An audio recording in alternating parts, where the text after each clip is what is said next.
ಭಾರತ ಹಳ್ಳಿಗಳ ನಾಡು, ಹಲವು ಸಂಸ್ಕೃತಿಗಳ ಬೀಡು. ನಮ್ಮಲ್ಲಿ ಹಬ್ಬ ಹರಿದಿನ ಜಾತ್ರೆಗಳಿಗೆ ಕಡಿಮೆ ಏನಿಲ್ಲ. ಹೀಗೆಲ್ಲ ಜಾತ್ರೆ ಉತ್ಸವಗಳು ನಡೆಯುವಾಗ ಇಂಥದ್ದೊಂದು ಶಬ್ದ ನಾದ ನಮಗೆ ಕೇಳುತ್ತಲೇ ಇರುತ್ತದೆ.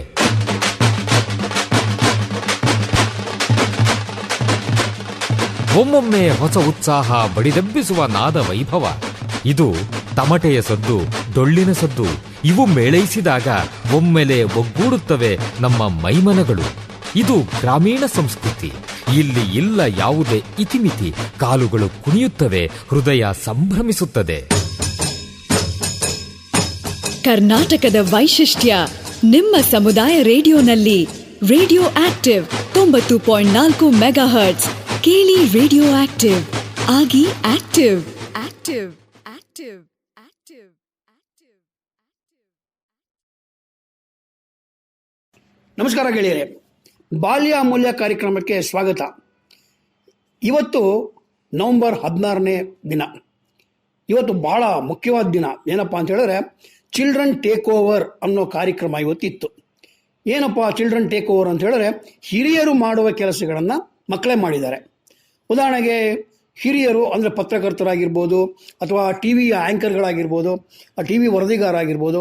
ಅವರು ಈಗ ಹೋಗಿ ಕೆಲವರನ್ನ ಸಂದರ್ಶನಗಳನ್ನ ಮಾಡ್ತಾರೆ, ದೊಡ್ಡ ದೊಡ್ಡ ವ್ಯಕ್ತಿಗಳನ್ನ ಮಾತಾಡಿಸ್ತಾರೆ. ಅವರ ಸಂದರ್ಶನಗಳನ್ನ ತಗೊಂಡು ಬೇರೆ ಬೇರೆ ಕಡೆ ಕಳಿಸ್ತಾರೆ. ಅಂತಹ ವಿಚಾರವನ್ನು, ಅಂತಹ ಕಾರ್ಯಕ್ರಮವನ್ನು ನಮ್ಮ ಮಕ್ಕಳೇ ಮಾಡಿದ್ದಾರೆ. ಆ ಮಕ್ಕಳು ಯಾವ ರೀತಿ ಮಾಡಿದ್ರು, ಅದರಿಂದ ಏನು ಉಪಯೋಗ, ಅವರಿಗೆ ಯಾವ ವಿಷಯ ತಿಳ್ಕೊಂಡ್ರು, ಏನು ಅನುಭವ ಆಯಿತು, ಅದನ್ನು ಮಕ್ಕಳ ಬಾಯಿಂದನೇ ಕೇಳ್ಕೊಳ್ಳೋಣ. ಅವರು ಮಕ್ಕಳು ನನ್ನ ಜೊತೆ ಇದ್ದಾರೆ. ಅವರು ತಮ್ಮ ಅನುಭವಗಳನ್ನು ಹಂಚ್ಕೊಳ್ತಾರೆ. ಈಗಾಗಲೇ ಸುಮಾರು 3 ಜನ ಅಧಿಕಾರಿಗಳನ್ನ ಮಾತಾಡ್ಸ್ಕೊಂಡು ಬಂದಿದ್ದಾರೆ. ಯಾರನ್ನು ಮಾತಾಡ್ಸಿದ್ರು, ಏನು ಮಾತಾಡ್ಸಿದ್ರು ಅಂತ. ಕಾರ್ಯಕ್ರಮಕ್ಕೆ ಸ್ವಾಗತ ಮಕ್ಕಳೇ. ಈಗ ನಿಮ್ಮ ಪರಿಚಯ ಮಾಡಿಕೊಂಡು ಕಾರ್ಯಕ್ರಮವನ್ನು ಶುರು ಮಾಡೋಣ. ಮೊದಲನೇದಾಗಿ ನಿನ್ನ ಹೆಸರನ್ನಮ್ಮ? ನೀನು? ಸರ್, ನನ್ನ ಹೆಸರು ಗೌತಮ್. ನನ್ನ ಹೆಸರು ಶಿವಕುಮಾರ್. ನನ್ನ ಹೆಸರು ಇಂದು. ನನ್ನ ಹೆಸರು ಪ್ರತಾಪ್. ಅಡಿವಮ್ಮ. ಈಗ ನೀವರೆಲ್ಲ ಸ್ಪರ್ಶ, SCF save the children fund, ಆಮೇಲೆ ಇನ್ಯಾವ ಸಂಸ್ಥೆಯಿಂದ ಇದ್ದೀರಾ? ಸೊ ಇನ್ನು ಬೇರೆ ಸಂಸ್ಥೆಯವರು ಬರ್ತಾ ಇದ್ದಾರೆ. 2 ಸಂಸ್ಥೆಯ ಜನ ಮಕ್ಕಳಿದ್ದಾರೆ. ಈಗ ನಾನು ರಕ್ಷಿತಾಯಿಂದನೇ ಕಾರ್ಯಕ್ರಮ ಶುರು ಮಾಡ್ತೀನಿ. ರಕ್ಷಿತಾ, ಹೇಳು, ನೀನು ಯಾರನ್ನ ಇಂಟರ್ವ್ಯೂ ಮಾಡಿದೆ, ಏನು ಅನುಭವ ಆಯ್ತು? ಸರ್, ನಾನು ಅಂಜಲಿ ಮ್ಯಾಮ್ನ ಮೀಟ್ ಮಾಡಿದೆ. ಯಾರು ಅಂಜಲಿ ಅಂದ್ರೆ ಯಾರು? ಮ್ಯಾಮ್ ಸರ್, ಅಂಜಲಿ ರಾಮಣ್ಣ ಅಂತ. ಅಂಜಲಿ ರಾಮಣ್ಣ ಅಂತ ಅವ್ರನ್ನ ನಾನು ಮೀಟ್ ಮಾಡಿದೆ. ಅವ್ರು ನಂಗೆ ಮಕ್ಕಳ ಅಭಿವೃದ್ಧಿ ಬಗ್ಗೆ ಸ್ವಲ್ಪ ತಿಳಿಸ್ಕೊಟ್ರು. ಮಕ್ಕಳಿಗೆ ಯಾವ್ಯಾವ ರೀತಿಯ ಆಟಗಳನ್ನ ಹೇಳ್ಕೊಟ್ರು. ಮತ್ತೆ ಈ ಮಕ್ಕಳಿಗೆ ಯಾವ ತರ. Yes sir. ಓಕೆ, ಒಂಥರ ಖುಷಿ ಆಗಿತ್ತು ನಿಂಗೆ ಅವ್ರು ಮಾತಾಡಿದಾಗೆಲ್ಲ? ಎಸ್ ಸರ್, ನಂಗೆ ತುಂಬಾನೇ ಖುಷಿ ಆಯ್ತು ಇಲ್ಲಿಗೆ ಬಂದದಕ್ಕೆ. ಓಕೆ, ಅವ್ರ ಜೊತೆ ಮಾತಾಡಿದ ಇನ್ನ ಖುಷಿ ಆಯ್ತು ಸರ್. ಓಕೆ ಅಣ್ಣ, ನೀನು ಏನ್ ಅನಿಸ್ತು ನಿನ್ಗೆ? ನೀನು ಯಾರನ್ನ ಮಾತಾಡಿಸ್ದೆ, ಯಾವ್ಯಾವ ಪ್ರಶ್ನೆಗಳನ್ನ ಕೇಳಿದೆ ಹೇಳು? ಸರ್, ನಾನು ಪ್ರಮುಖವಾಗಿ ಇಬ್ರನ್ನ ಮಾತಾಡ್ಸಿದೆ ಸರ್. ಅದ್ರಲ್ಲಿ ಒಬ್ರು ನಾಗಣ್ಣಗೌಡ ಸರ್ ಅಂತ, ಅವ್ರ ಕಾರ್ಯದರ್ಶಿ. ಅವ್ರಿಗೆ ನಾನು ಅವ್ರ ಬಾಲ್ಯದಲ್ಲಿ ಯಾವ ತರ ಆಟ ಆಡಿದ್ರು, ಆಮೇಲೆ ಇದು ಅವ್ರು ತುಂಬಾ ಸಹನೆಯಿಂದ ಅದಕ್ಕೆಲ್ಲ ಉತ್ತರ ಕೊಟ್ರು ಸರ್. ಆಮೇಲೆ ಮಕ್ಕಳ ಹಕ್ಕುಗಳ ಬಗ್ಗೆ ಮಾತಾಡಿದ್ರು. ಕ್ರೀಡೆ ಮಕ್ಕಳ ಅಭಿವೃದ್ಧಿ ಅಂತ ಹೇಳಿದ್ರು. ಅದ್ರ ಬಗ್ಗೆ ಎಲ್ಲ ತುಂಬಾ ಚೆನ್ನಾಗಿ ಮಾತಾಡಿದ್ರು ಸರ್. ಅದೇ ರೀತಿ ಇಂದಿರಾ ಮೇಡಮ್ ಕೂಡ ಮಾತಾಡ್ತಾರೆ. ಇಂದಿರಾ ಮೇಡಮ್ ಅವ್ರ ಕಾರ್ಯದರ್ಶಿಗಳು. ಈ ನಾಗಣ್ಣಗೌಡ್ರು ಇದಾರಲ್ಲ, ಅವರು ರಾಜ್ಯ ಮಕ್ಕಳ ಹಕ್ಕುಗಳ ರಕ್ಷಣಾ ಆಯೋಗದ ಅಧ್ಯಕ್ಷರು. ಅಂದ್ರೆ ಇಡೀ ರಾಜ್ಯದಲ್ಲಿ ಮಕ್ಕಳ ರಕ್ಷಣೆ ನೋಡ್ಕೊಳ್ಳೋಕೆ ಅವರಿಗೆ ಪ್ರಮುಖವಾದ ಕೆಲಸ ಇದೆ. ಓಕೆ, ಶಿವಕುಮಾರ್, ಬಹಳ ಖುಷಿಯಾಗಿ ಅಂಜಲಿ ರಾಮಣ್ಣ ಅವ್ರು ಮಾತಾಡಿಸ್ತಿದೆ. ಅವರ ಯಾವ ಮಾತು ನಿನಗೆ ತುಂಬಾ ಇಷ್ಟ ಆಯ್ತು? ಅಂದ್ರೆ ಅವರು ನಮ್ಗೆ ಏನ್ ಬರಲ್ಲ ಅನ್ನೋದಕ್ಕಿಂತ ನಮ್ಗೆ ಏನ್ ಗೊತ್ತು ಅನ್ನೋ ಒಂದು ಮಾತು ನಂಗೆ ತುಂಬಾ ಇಷ್ಟ ಆಯ್ತು ಸರ್. ಓಕೆ, ನೀವು ಕೇಳಿದ ಪ್ರಶ್ನೆಗೆಲ್ಲ ಉತ್ತರ ಹೇಳಿದ್ರು ಅವರು? ಸರ್, ತುಂಬಾ ಸಹನೆಯಿಂದಾನೆ ಉತ್ತರ ಕೊಟ್ರು. ಆತರ ವ್ಯಕ್ತಿಗಳನ್ನ ಬೇರೆ ಯಾರನ್ನಾರು ಸಂದನೆ ಮೀಟ್ ಮಾಡಿದ್ದೆ ನೀನು? ಇಲ್ಲ ಸರ್, ಇದೇ ಫಸ್ಟ್ ಟೈಮ್. ಕ್ಯಾಮ್ರಾ ನೋಡಿದಾಗ ಏನಾರು ಭಯ ಆಯ್ತಾ? ಇಲ್ಲ ಸರ್. ಓಕೆ, ಅವ್ರು ಫಸ್ಟ್ ಹೇಳಿದ್ರು ಸರ್, ಅಂದ್ರೆ ಕ್ಯಾಮ್ರಾ ಐತೆ ಅಂತ ತಲೆಯಲ್ಲಿದ್ರೆ ಸಾಕು, ಇಲ್ಲೇನು ಕ್ಯಾಮ್ರಾ ಇಲ್ಲ ಅನ್ಕೊಂಡೆ ನೀವು ಮಾತಾಡಿ ಅಂತ ಹೇಳಿದ್ರು. ಓಕೆ. ಹಾಗೆ ನಮ್ಮ ಜೊತೆ ಇಂದು ಅವ್ರು ಇದಾರೆ. ಇಂದು, ನೀವು ಯಾರನ್ನ ಮಾತಾಡ್ಸಿದ್ರಿ, ಏನ್ ಅನುಭವ ಆಯ್ತು? ಸರ್, ನನ್ಗೆ ಇಂದ್ರ ಮ್ಯಾಮ್ ಮಾತಾಡಿದ್ದು ತುಂಬಾ ಖುಷಿ ಆಯ್ತು. ಅವ್ರ ಬಾಲ್ಯ ಬಗ್ಗೆ ಹೇಳಿದ್ರು. ಮತ್ತೆ ನಾವು ಮತ್ತೆ ಫ್ಯೂಚರ್ ಅಲ್ಲಿ ನಾವ್ ಹೆಂಗ್ ಓದ್ಬೇಕು, ನಾವು ಒಂದು ಮಟ್ಟಕ್ಕೆ ಹೆಂಗ್ ಬೆಳಿಬೇಕು, ನಮ್ ಗುರಿಗಳನ್ನ ಹೆಂಗೆ ಅಚೀವ್ ಮಾಡ್ಬೇಕು ಅನ್ನೋದನ್ನ ಹೇಳ್ಕೊಟ್ರು. ಮತ್ತೆ ನಮ್ಗ್ ತುಂಬಾನೇ ಖುಷಿ ಆಯ್ತು ಅವ್ರ ಹತ್ರ ಮಾತಾಡಿದಕ್ಕೆ. ಅವ್ರ ತರನೇ ಅವ್ರಿಗಿಂತ ಇನ್ನೂ ದೊಡ್ಡ ಸ್ಥಾನಕ್ಕೆ ನೀವು ಹೋಗಿ ಅಂತಾನು ನಮ್ಗೆ ಹೇಳಿದ್ರು.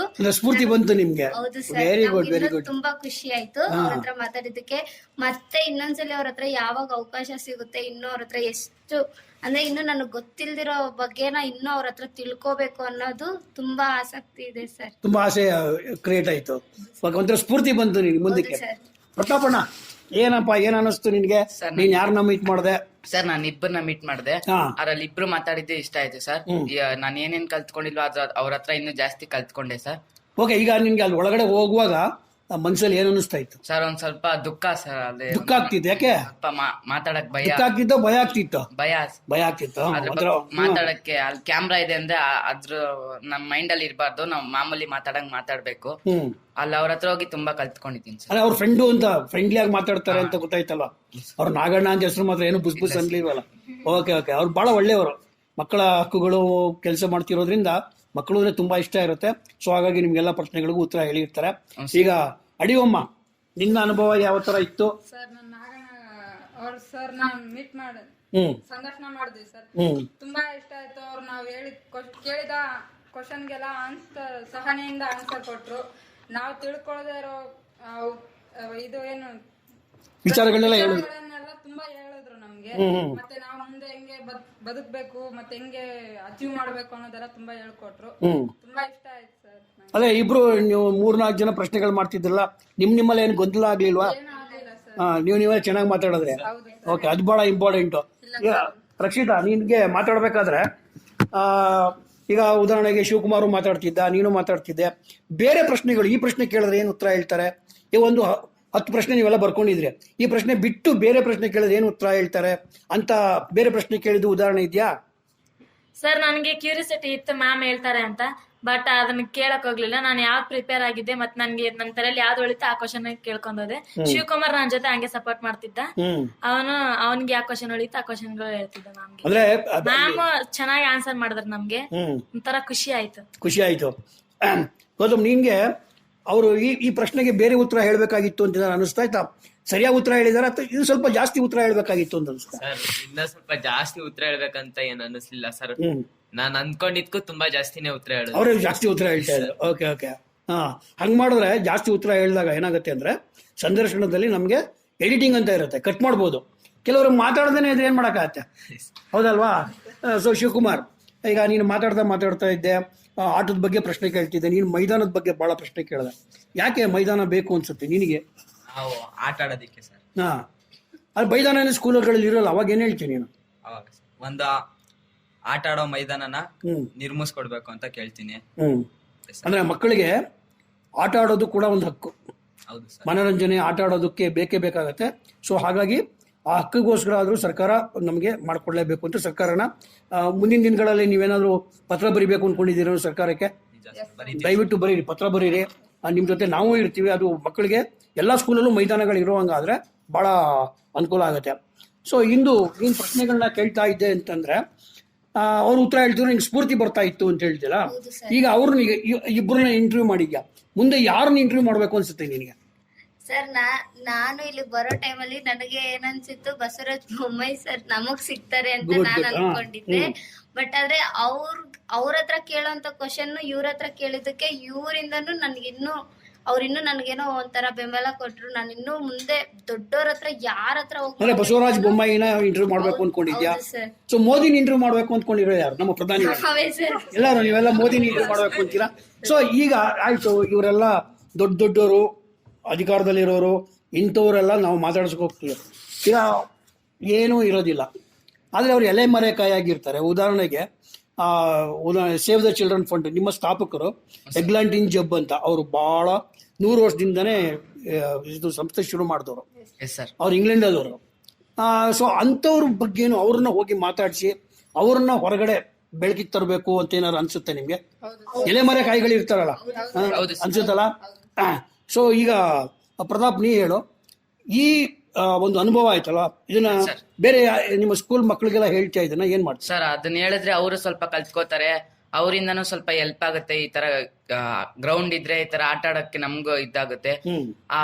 ಬರೀ ಪಾಠ ಮಾಡ್ತಾ ಇದ್ರೆ ಅದ್ರ ಮೇಲೆ ಗಮನ ಹೋಗುತ್ತೆ. ಗ್ರೌಂಡ್ ಇದ್ರೆ ಒಂದ್ ಸ್ವಲ್ಪ ಅದು ಇದು ಗ್ರೌಂಡ್ ಅಲ್ಲಿ ಆಟ ಆಡ್ಬೋದು, ಪಾಠನ ಸ್ವಲ್ಪ ಕೇಳಿಸ್ಕೋಬಹುದು ಅಂತ. ಓಕೆ, ಅಡಿಯಮ್ಮ ನೀನು ಸೆಕೆಂಡ್ PUC ಓದ್ತಿರೋದು, ಅದರಲ್ಲಿ ಆರ್ಟ್ಸ್ ವಿಭಾಗ ತಗೊಂಡಿದ್ಯಾ. ಮುಂದೆ ಪತ್ರಿಕೋದ್ಯಮ ತಗೊಂಡು ಈ ತರ ಇಂಟರ್ವ್ಯೂಗಳು ಮಾಡಿ ಅವ್ರನ್ನೆಲ್ಲ ಜನಗಳಿಗೆ ಪರಿಚಯ ಮಾಡಿಸ್ಕೊಡ್ಬೇಕು ಅಂತ ಏನಾರ ಅನಿಸಿಕೆ ಬಂದಿದ್ಯಾ? ಹೌದು ಸರ್. ಟಿವಿಗೆ ಹೋಗ್ಬೇಕು ಅಂತಿದ್ಯಾ ಅಥವಾ ಪೇಪರ್ಗೆ ಹೋಗ್ತೀಯಾ? ಟಿವಿಗೆ ಹೋಗ್ಬೇಕು ಅನ್ಕೊಂಡಿದ್ದೀನಿ. ಟಿವಿಗೆ ಹೋಗ್ಬೇಕು ಅನ್ಕೊಂಡಿದ್ಯಾ? ದೊಡ್ಡ ದೊಡ್ಡ ವ್ಯಕ್ತಿಗಳನ್ನೆಲ್ಲ ಸಂದರ್ಶನ ಮಾಡುವಾಗ ತುಂಬಾ ಆಸೆ ಇದೆ ಸರ್. ಅದಾಗ್ಬೇಕು. ನಿಮ್ಗೆಲ್ಲರಿಗೂ ಆಸೆ ಇದೆ ಮಕ್ಕಳು, ದೊಡ್ಡ ದೊಡ್ಡ ಮಕ್ಕಳು. ಈಗ ಉದಾಹರಣೆಗೆ ದೊಡ್ಡವ್ರ ಕೆಲಸ ಮಾಡಿ ನಿಮ್ಗೆಲ್ಲ ತೃಪ್ತಿ ಆಗಿದೆಯಾ ಇಲ್ಲ ಸ್ವಲ್ಪ ಬೇಜಾರಾಗಿದೆಯಾ? ಒಂಥರ ಖುಷಿಯಾಗಿದೆ ಅಲ್ವಾ? ನಿಜಕ್ಕೂ ಮಕ್ಕಳ ಹಕ್ಕುಗಳ ಮಾಸದಲ್ಲಿ ನೀವು ಒಳ್ಳೆ ಕೆಲಸ ಮಾಡಿದ್ದೀರಾ. ಇದೇ ತರ ಕೆಲಸಗಳನ್ನ ಮುಂದುವರಿಸಿ. ಮಕ್ಕಳ ಭಾಗವಹಿಸುವ ಹಕ್ಕು ಅನ್ನೋದು ಬಹಳ ಮುಖ್ಯ. ಮಕ್ಕಳು ನಿರ್ಧಾರ ತಗೊಳ್ಬೇಕು, ಅದನ್ನ ಅವರು ಬೇರೆಯವ್ರಿಗೂ ಹೇಳ್ತಾ ಹೋಗ್ಬೇಕು. ಮಕ್ಕಳ ನಿರ್ಧಾರ ಚೆನ್ನಾಗಿರ್ಬೇಕು. ಸೊ ಹಾಗಾಗಿ ನಿಮ್ಮೆಲ್ಲರಿಗೂ ಚೈಲ್ಡ್ ರೈಟ್ ಟ್ರಸ್ಟ್, ಯುನಿಸೆಫ್ ಹಾಗೂ ಕರ್ನಾಟಕ ಚೈಲ್ಡ್ ರೈಟ್ಸ್ ಅಬ್ಸರ್ವೇಟರಿ ಮಕ್ಕಳ ಹಕ್ಕುಗಳ ನಿಗಾ ಕೇಂದ್ರದ ಪರವಾಗಿ ನಿಮ್ಮೆಲ್ಲರಿಗೂ ಅಭಿನಂದನೆಗಳನ್ನ ಅರ್ಪಿಸ್ತಾ ಇದ್ದೀನಿ. ಧನ್ಯವಾದಗಳು. ಊಟ ಅಂದ್ರೆ ಬರೀ ಉಪ್ಪಿನಕಾಯಿ ಅಲ್ಲ, ಉಪ್ಪಿನಕಾಯಿ ಊಟದ ಜೊತೆಗೆ ಮಾತ್ರ. ಹಾಗೇನೆ ರೇಡಿಯೋ ಕಾರ್ಯಕ್ರಮಗಳಲ್ಲಿ ಮನರಂಜನೆ ಮುಖ್ಯ ಅಲ್ಲ, ಮನರಂಜನೆಯೊಂದಿಗೆ ವಿಚಾರಪೂರ್ಣ ಕಾರ್ಯಕ್ರಮಗಳು ಅಗತ್ಯ. ಇದರಿಂದಾಗಿ ಸಮುದಾಯದ ಹಿತ ಕಾಯಲು, ಸಮುದಾಯದ ಗುರಿ ತೋರಲು ರೇಡಿಯೋ ಆಕ್ಟಿವ್ ವಾಹಿನಿ ಪ್ರಸಾರವಾಗುತ್ತಿದೆ. ಪರಿಸರ, ಶಿಕ್ಷಣ, ಭಾಷಣ, ಸಂದರ್ಶನ, ಮಾಹಿತಿಪೂರ್ಣ ವಿಚಾರಗಳ ಈ ರೇಡಿಯೋ ವಾಹಿನಿ ಪ್ರತಿಯೊಬ್ಬರ ಆತ್ಮೀಯ ಮಿತ್ರ, ಕಷ್ಟಕಾಲದ ಸಹಾಯಕ, ಇಷ್ಟ ವಿಚಾರಗಳ ಪ್ರಚೋದಕ, ಸಮುದಾಯದ ಹಿತಚಿಂತಕ. ತಪ್ಪದೆ ಕೇಳಿ 90.4 ತರಂಗಾಂತರದಲ್ಲಿ ರೇಡಿಯೋ ಆಕ್ಟಿವ್. ಕೇಳಿ ರೇಡಿಯೋ ಆಕ್ಟಿವ್, ಆಗಿ ಆಕ್ಟಿವ್.